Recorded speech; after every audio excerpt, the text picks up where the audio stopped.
Laidą remia Spaudos, radijo ir televizijos rėmimo fondas.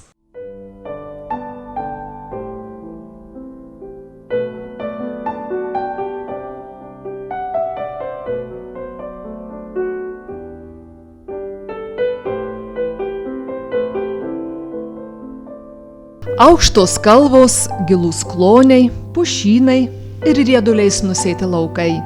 Tai Akmenynų gamtos turtai. Turtingas šis kraštas ir savo istorija. O ją prie Vištyčio Kalvarijos kelio išsidėstę akmenynai skaičiuoja nuo 17 amžiaus. Yra žinių, kad kaimas buvo įkurtas prieš didįjį 1710 metų marą. 1738-aisiais Kalvarijos seniūnijos inventoriuje yra minimas Kalvarijos parapijai priklausantis kaimas Kamin. Tokiu pat vardu kaimas užrašytas ir Vilniaus vyskupijos Alvito dekanato sąrašuose. XIX amžiuje kaip Kamin rašoma caro laikų dokumentuose, nes Kamin reiškia akmuo ir Akmenų kaimo vardas yra kilęs nuo šio žodžio akmuo. Pats kaimas buvo gavęs vardą nuo didžiulio akmens, kuris buvo ant Vyžupio kranto. Ant to akmens net visa klasė mokinių susėsdavo. 40 metais sovietinė armija, statydama čia įtvirtinimo įrenginius, bunkerius, tą akmenį suskaldė ir panaudojo statyboms. 1918-aisiais Akmenynuose buvo įsteigta lietuviška pradžios mokykla. Po 20 metų valdžios lėšomis buvo pastatyta medinė 2 komplektų mokykla su butais mokytojams. Maldos namų Akmenynai ilgai neturėjo.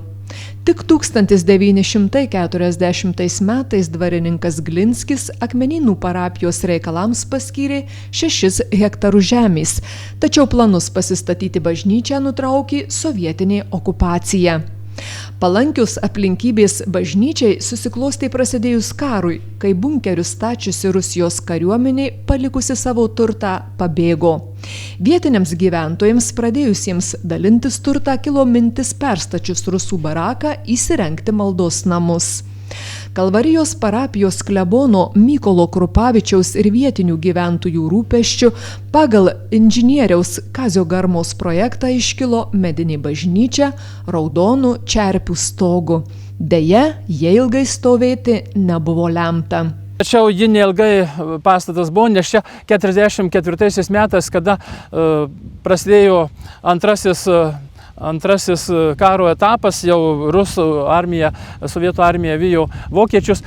Čia frontas ant šitų Vištyčio Rudaminos aukštumų išsilaikė 3 mėnesius fronto liniją ir bažnyčia buvo sudeginta. Po karo parapijos komitetas nutarė pasistatyti bent kokius maldos namus. Ant buvusios klebonijos pamatų pastatytas namas, kurio viename gale įrengta koplyčia, kitame gyveno kunigas. 1956-aisiais namas buvo nusavintas ir perduotas mokyklai. Tik padvelkus persitvarkymo vėjams 1989 metais buvo atkurta Akmenynų parapija. 1991 metais pastatyta dabartinė Švento Roko bažnyčia. Antrojo pasaulinio karo audros praūžusios šiame krašte paliko gilius pėdsakus iki šių dienų.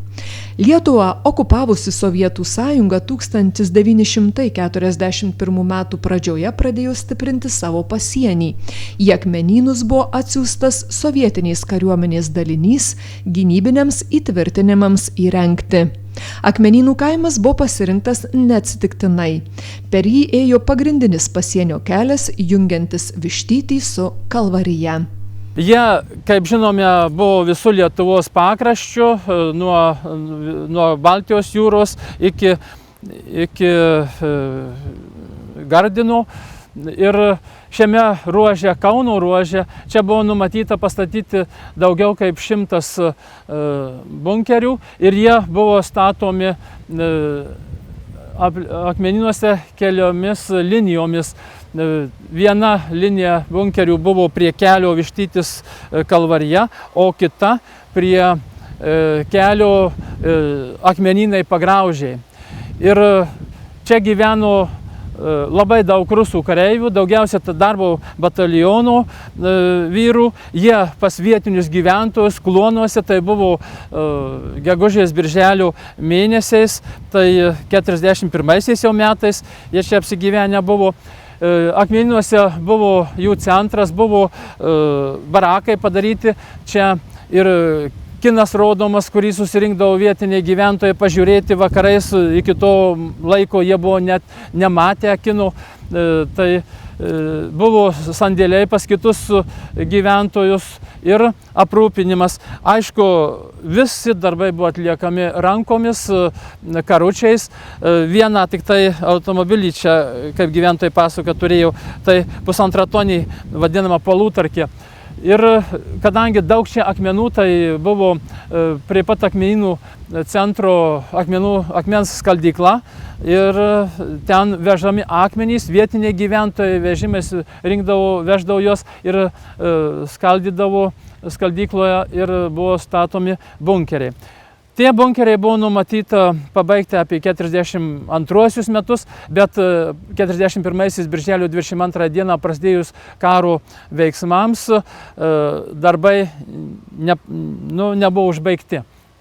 Ir strateginės reikšmės atlaikyti vokiečių puolimą jie neįvykdė. Na, o vokiečių armija pagrindiniu keliu Vištytis-Kalvarija traukėsi gana galingai pirmą karo dieną, net keliu netilpo šonais, dar buvo 2 keliai ir kita armijos dalis nuo Liubavo, Juodelių keliu traukė. Rusai patys, net karininkai, kurie gyveno pas gyventojus, netikėjo, kad gali būti karas, kad gali prasidėti, nes buvo pasirašyta Sovietų Sąjungos Vokietijos 10 metų nepuolimo sutartis ir iš ryto kiti pamatė karininkai sekmadienio tą rytą, birželio 22, jau švintant padangyje vokiečių lėktuvus. Čia sako tik manevrai, dar čia, kad karas, tai jie net neįtarė. Ir rusų armija, rusų tai ne armija, bet jau tie darbo bataliono žmonės, greitai jie pradėjo trauktis, jie neturėjo ginklų ir kai kurie bėgo į tuos bunkerius, bet žinot, vokiečiai pastatė patranką, va čia ant nuo Makauskų dvaro kalno, apšaudė bunkerį esančius rusus, šiame bunkerį esančius rusus ir niekaip jų negalėjo paimti to bunkerio. Tai tada užėjo iš kitos pusės ir tiesiog metė padegamosius skysčius, kur rusų tuos kareivius, jie iškepė, kaip liaudis sako. Paskui po kelių dienų jie čia buvo palaidoti šalia bunkerių ir tai nežinomos net ir pavardės. Didelę reikšmę šio krašto vystymuisi turėjo dvarai. Tačiau šiandien buvusius dvarus ir jų savininkus mena tik šimtamečiai medžiai, beužankantys tvenkiniai, buvusių pastatų griuvėsiai. Vienas iš jų Makauskų piliakalnių dvaras. 17 amžiuje Makauskų dvaras buvo vadinamas piliakalnių dvaru. Ir apie tuo metu buvo 690 metais Trakų vaivadijos Padumės registro knygose įrašyta Piliakalnių kaimas Novy Piliokalska, kuriame vienas dūmas ir jį valdė Makauskas. Ir manoma, kad nuo šio savininko ir vėliau atsirado dvaro vardas Makauskai. Nors 20 amžiuje dvaro savininkas Goštauta šitą dvarą irgi vadino Piliakalnių dvaru. 17-18 amžiuje šio dvaro savininkai yra buvę Totoris Koricka, Baranauskas. Iš Jono Zaleskio 1905 metais buvo nupirktas dvaras. Jį nupirko Stanislovas Skotnickis. Stanislovas Skotnickis buvo kilęs, turėjo dvarą didžiulį, apie 2000 hektarų žemės Gardino srityje. Bet ji per vieną naktį kortomis pralaušė. Ir tada nusipirko nedidelį dvarelį čia, šioje vietoje.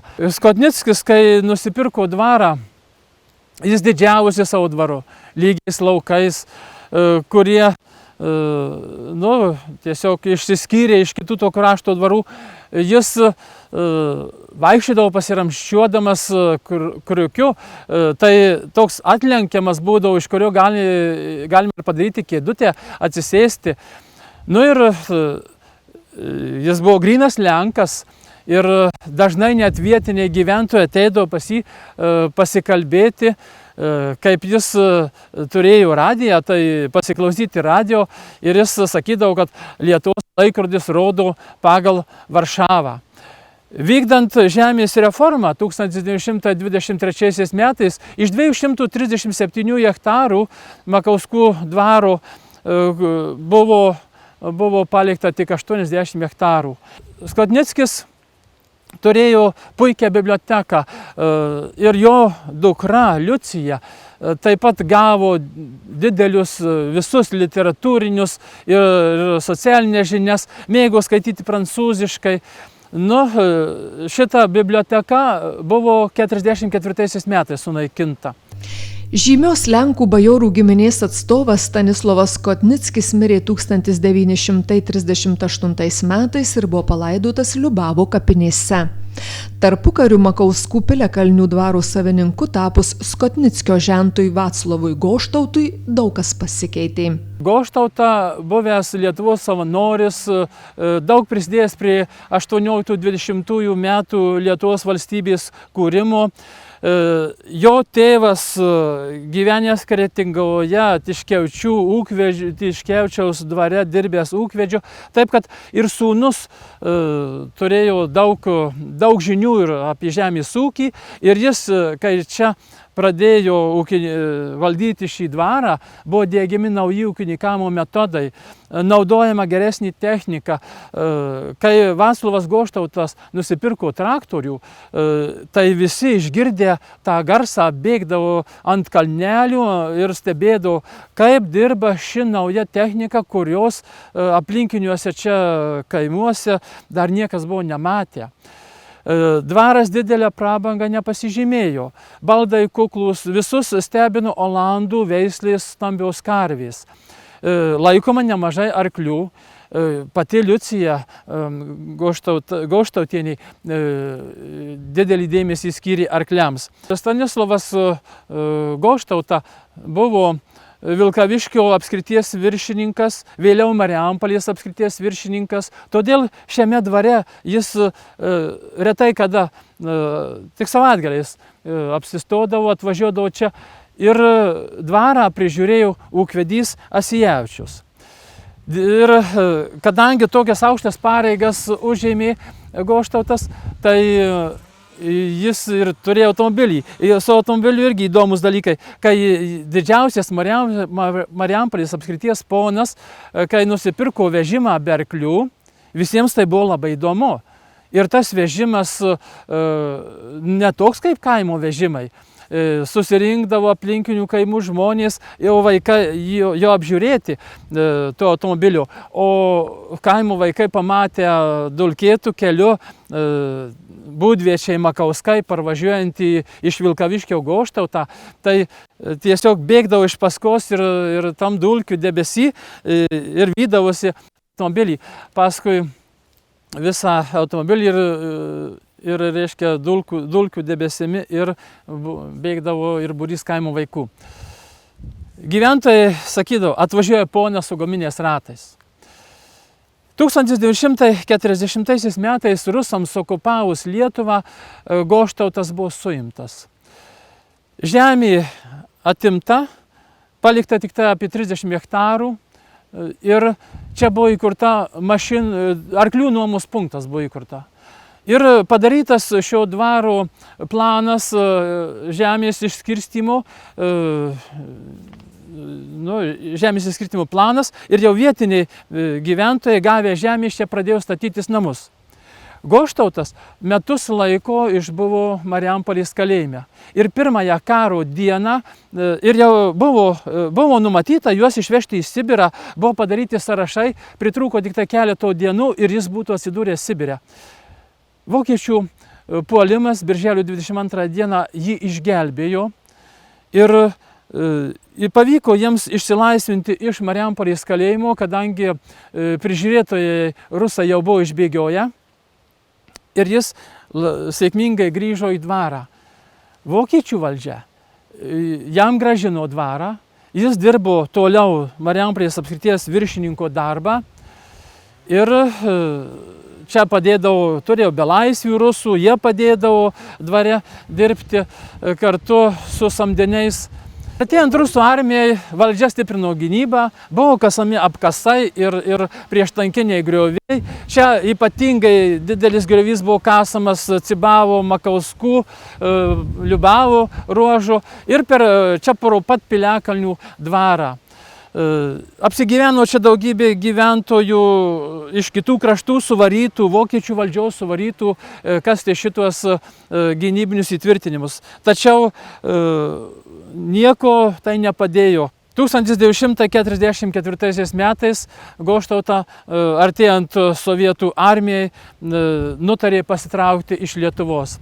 Ir kartu su Magdalena Stankūnienė, dabar gyvenančia Jungtinėse Amerikos valstijose, Marijampolės garbės pilietė, meno mecenatė, išvyko į Vokietiją. Tėvui, kaip sūnus, prisimena, tėvui ši kelionė buvo labai skaudi.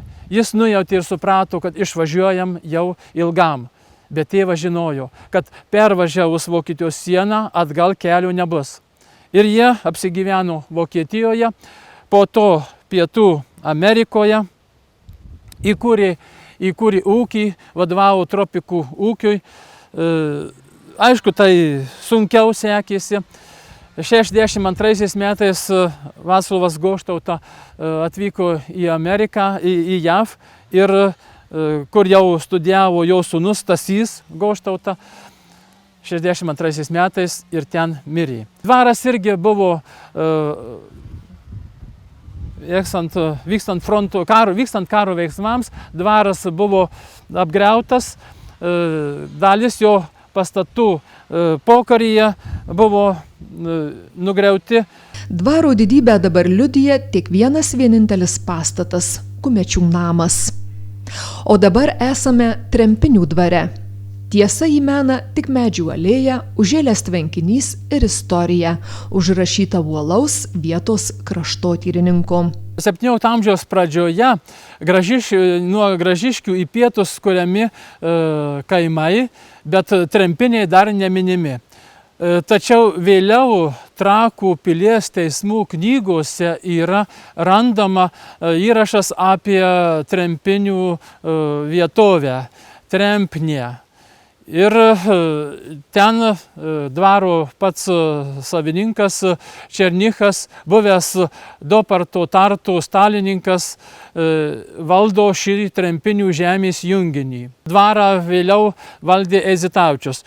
19 amžiuje aukštukas ir 19 amžiaus viduryje nusipirko vokiečių kilmės savininkas Aufschlag. Vietiniai gyventojai juos vadino Aušlekomis arba žmona ir dukras Aušlekaitėmis. Aušleka, Mečislovas Aušleka, tai buvo 1863–4 metų sukilimo dalyvis, mirė 47 metų, pakankamai anksti, jo žmona liko našlė su 3 vaikais 33 metų ir jie ir valdė tą žmoną su savo sūnumi ir 2 dukterimis, valdė šį dvarą iki 1940 metų. Paskelbus Lietuvos nepriklausomybę 1918 metais daugelis šių dvarų savininkų buvo Lenkai ir jie siekė, kad šios teritorijos būtų prijungtos prie Lenkijos. Vietiniai gyventojai ne visą laiką suprato, kodėl čia ir Trempinių dvare dažnai maišosi Lenkų kariuomenė Ir tik vėliau jie suprato šių dvarininkų kėslus, kad dvarininkai nori visą Liubavo kraštą ir trempinius prijungti prie Lenkijos. Vietiniai gyventojai išmetinėjo lapelius, įspėjimus davė ir pačiam Aušlekai ir jis sūnui Aušleku. Ir jis tada, matyt, bailokas žmogus buvo, jis pasitraukė į Suvalkus. Suvalkuose ten gyveno, valdė kažkokį tai dvarą ir čia labai retai parvažiuodavo. O dvaro šeimininkės tai buvo motina ir 2 dukros. Dvaras nebuvo ekonomiškai stiprus, moterys vadovaudamos dvarą, žemės, aišku, nėra derlingos, kalvotos ir didelių pajamų neturėjo. Dvaras, kaip sakant, egzistavo vos ant išnykimo ribos. Jos dalį žemių savo pradėjo pardavinėti vietiniams gyventojams. Mano senelis, pavyzdžiui, nupirko 4,5 hektarų ežerą. Taip palaipsniui dvaro žemės buvo išparduodamos vietiniams gyventojams, jis mažėjo. 1940 metais užėjus sovietų valdžiai, dvarininkės nujautė, kad gali būti ištremtos į Sibirą, savo turtą visą palikinėjo pas vietinius gyventojus ir aišku, jos nujautė, kad bus išvežtos į Sibirą, to ir sulaukė. 1941 metais, birželio 14 dieną, jos atsidūrė Kalvarijos geležinkelio stotyje vagonuose. Mirė pačios kelionės metu, Aušlekienė mirė, nepasiekusi Sibiro, o dukros abidvi 65 ir 70 metų būdamos mirė tuoj pat Sibire tais pačiais 41 metais. Po karo čia gyveno šeimos, daugiausia iš zonos, kur buvo siena tarp Lietuvos ir Lenkijos stiprinama, Sovietų sąjunga stiprino, ir čia tie žmonės apsigyvenę iš zonos. Jie vėliau nusipirko pastatus ir iki 1986 metų čia gyveno. Ir po to sodyba visa paduota, kaip sakoma, buvo melioracijai ir gyventojai išsikėlė. Daugiausiai buvusio grožio ir didybės išliko Pagraužių dvare. Jo pavadinimas kilo nuo šalia tekančio Graužės upelio. Ant jo kranto ir buvo pastatyti dvaro statiniai. 17 amžiaus viduryje įkurtas dvaras matė daug savininkų. 19 amžiuje jis priklausė vokiečių Hanų giminiai. Ją mena dvaro sode išlikusios kapinaitės. Dvaro parceliacijos metu 1924–25 metais jis buvo išskirstytas ir susikūrė čia Saulėgrąžių kaimas. 12 savanorių gavo žemės ir įkūrė naują kaimą. Ir dvarui liko apie 80 hektarų. Naujas savininkas dvaro Stasys Jakubauskas įsigijo jį 1935 metais. Jakubauskas pats buvo baigęs žemės ūkio mokslus Vokietijoje, Leipcige. Jis užsiiminėjo, naujus dalykus, generatoriai, apšvietimas, elektra, negirdėti dalykai, pakajus tuo metu buvo elektra. Skyrė daug dėmesio melioracijai, netradiciniai žemdirbystei, turintis labai tokį modernų požiūrį į sodininkystę, užveisė didelį sodą ir vietiniai gyventojai net stebėjosi, kaip dabar gyvens, kur grūdus, kur rugius sės, jeigu daug žemės skiria sodui. Jakubauskas buvo įsteigęs medelyną. Tas medelynas Lietuvoje tarpukaryje net buvo kaip 3 vietoje pagal sodinukų skaičių ir už darbą atsilygindavo. Jeigu žmogus nori medelių, tai už darbą vietoj pinigų galėdavo gauti sodinukų. Pats Jakubauskas buvo aistringas medžiotojas. Jis čia atvažiuodavo Lietuvos ministrai ir čia vykdavo medžioklės ir vartelinės ir kituose miškuose. Tada dvaras atgimdavo, dvare buvo išskirtinis kambarys, kuris vadinamas medžioklės mene. Čia susirinkdavo daug svečių ir menės vidury stovėjo valgomasis stalas su 14 kėdžių, ką buvo ir padovanoję mūsų tarpukario laikų ministrai pačiam Jakubauskui. Pati Jakubauskienė buvo nepaprasto darbštumo moteris ir gerumo pavyzdys. Ponia Juzė, taip ją vadino vietiniai gyventojai, ji puoselėjo lietuviškumo tradicijas, visi nariai šeimos turėjo tautinius drabužius. Tačiau tai toks klestėjimas dvaro buvo neilgas. 1940 metais, pirmosios sovietų okupacijos metais, čia įsikūrė sovietų armija ir pasieniečiai, kadangi netoli pasienys buvo, Jakubauskai turėjo palikti dvarą. Dvaras tikrai turėjo gausiai buvo pastatų ir čia buvo akmeninės karvidės, arklidės, kluonas, daržiniai, užprūdo visi jie buvo, o šioje pusėje buvo gyvenamieji pastatai. Ir prie įvažiavimo į dvarą buvo ūkvedžio namelis, buvo didžiulis sodas. Dar vienas dvaras turėjęs didelę reikšmę Akmenų krašto vystymusi, tai buvo Aleksandravo dvaras. Jis buvo išsidėstęs prie dviejų kelių, Liubavas Aleksandravas ir Vištytis Kalvarija sankryžos. Iš tikro tai buvo du Aleksandravo dvarai. Vienas vadinamas Aleksandravas I, kitas Aleksandravas II.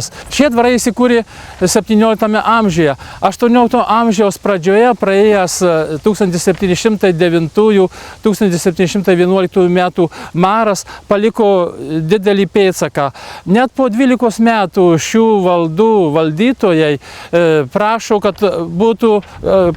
kunigaikščio, kad atleistų juos nuo mokesčių, nes nėra gyventojų ir nedirbami laukai. 19 amžiuje šios teritorijos šie dvarai atsigavo. Didelį pėdsaką paliko ir Pirmas pasaulinis karas, kadangi čia pusę metų buvo pafrontės zona. Vokiečiai nutiesė siaurai geležinkelį nuo Vištyčio pro Dotomų ežerą, Aistiškius. Tas geležinkelis tarnavo kaip aprūpinimo pafrontės ginklais ir maistu, amunicija, o vėliau dvarininkai panaudojo šitą geležinkelį. Po Pirmo pasaulinio karo, kai 22 metais buvo Lietuvos-Lenkijos konfliktas, Liubavo valsčiaus viršaitis nutarė dėl saugumo valsčių perkelti į Aleksandravo dvarą. Dvaro klestėjimas prasideda su garsiaja Glinskių giminė, viena iš garsių Lietuvos bajorų giminių, ir net jų giminystės ryšiai siekia Romanų dinastiją. 19 amžiaus pabaigoje dvarą valdė Julianas Glinskis, vėliau jo sūnus Zigmas, o dar vėliau Jurgis. Ypač Zigmo laikais dvaras klestėjo. Antro pasaulinio karo metais, čia, kadangi 3 mėnesius užsilaikė frontas, labai nukentėjo dvaro pastatai ir ypač kolūkinės santvarkos metais galutinai jie buvo sunaikinti. Oi ant kalno, ant aukštojo, stovi balta karūnėlė. Oi, oi, oi, stovi balta karūnėlė. Po tą baltą karūnėlę guli pilkas akmenėlis. Oi, oi, oi, guli pilkas akmenėlis. Šalia pilko akmenėlio sėdi tėvas motinėlė.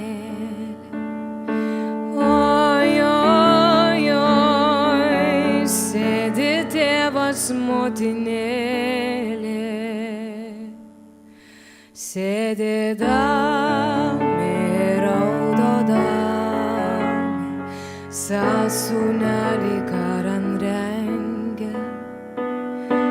Oi, oi, oi, sąsūnelį